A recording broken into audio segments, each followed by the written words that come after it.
Welcome to the second video of this series.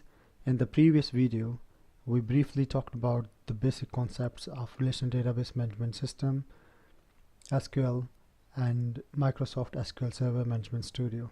We also made some changes to Management Studio's environment according to our requirement. We are finally ready to start writing our first query. There are two main ways you can do it, either by clicking New Query button, or you could press Ctrl N from your keyboard.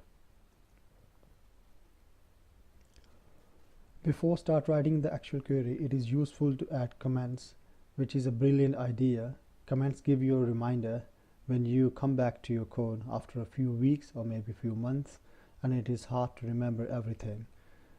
Secondly, it gives an idea to someone else if they're looking at your code. So comments must be informative to help in recalling the reason for that particular code. There are two ways you could write comments in SQL. One is single line comments like this. This is our first query, or you could write multiple line comments. Our first query for learning purpose. Sorry.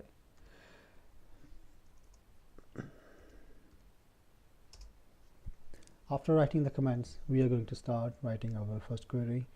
Before I write the query, we need to look at the database.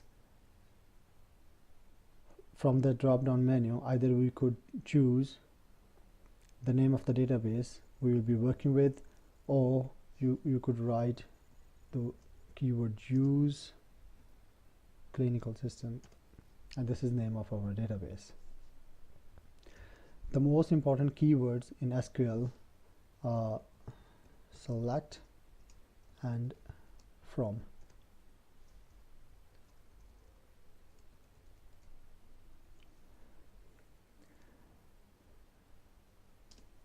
After writing from, you could write the name of the table you want to work with.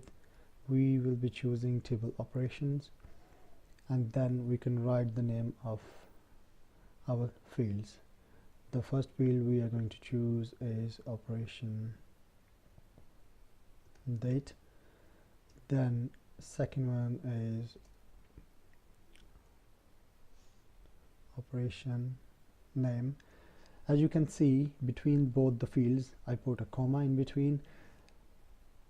This is the syntax of SQL.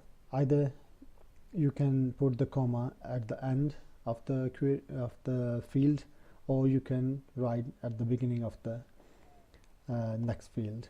It is personal preference, so you could choose wherever you want to put the comma.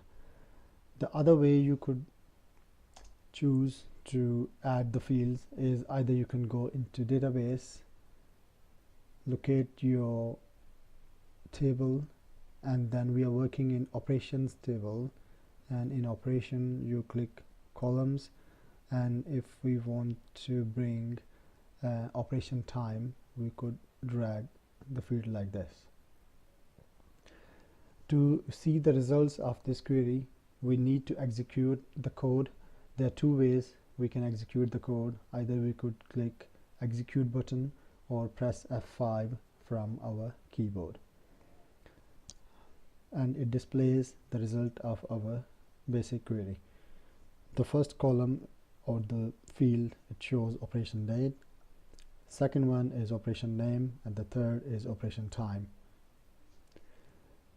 The name of the columns doesn't seem very attractive, so we could change the name of the columns, and how we can change the name of the columns is called alias. For example, if I want to choose the name of the first column as date, I could write date like this, but date is also a function in SQL, so it's better to write either in apostrophes or in brackets. like this. It is also useful to write name as an alias in brackets, because if, for example, we are going to choose to write with the space, as I'm going to do now,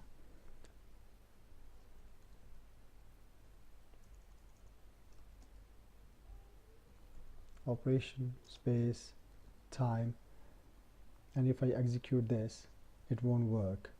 So it's a good way to write alias is in brackets. If I execute this, it will work fine. Some people prefer to write the keyword as in between the alias and the field name. You could do this if you want to. There are a few common mistakes some people make while writing the queries. One is they forget to put the comma in between the fields, or they put too many commas in between the fields, or if they are, for example, selecting some part of the code and click execute, it will not work. So you have to unhighlight that particular part of the code, and then you can execute this. Next thing we are going to look at is how we can sort the data in ascending or descending order. To do that, the keyword we need to use is called order by, and then we could write the name of any field, let's say operation actual score, and then execute the data. But because op actual score is not displaying on the data, we could choose to add in our query. As you can see, it has organized the data in ascending order. Optionally, we could write ascending, ASC for ascending, and it will organize the data in ascending order. If we put descending, then it will organize the data in descending order. We could also choose to organize the data or sort the data based on multiple fields. For example, operation time and op actual score. As you can see, the data set has changed the result. First of all, it is ascending in the ascending order according to op actual score. Then it is ascending to operational time. You might have spotted another interesting thing is when we put the name of the field after order by, we have used the actual field name op actual score. The second field is operation time, but we don't have any field in our table called operation time. In fact, this is the alias for operation time in minutes, which means either we can use the actual name of the field, or we could use the alias for this purpose. I'm going to show you another interesting way of selecting the data.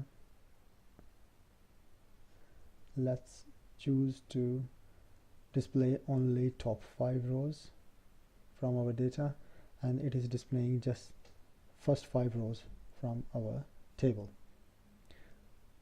Or we could choose top 10 rows, and now it is displaying the top 10 rows in ascending order from op actual score point of view.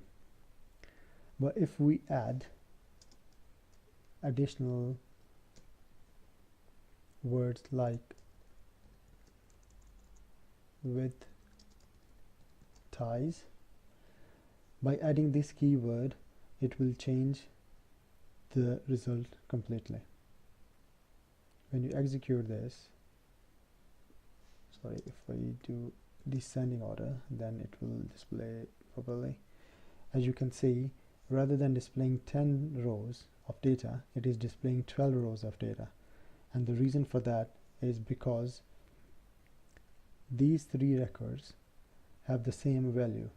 When we use the keyword with ties, then it will display all those records with the same data. But if we delete the word with ties, then it will only display the top 10 rows. So as you can see the difference with ties and without ties.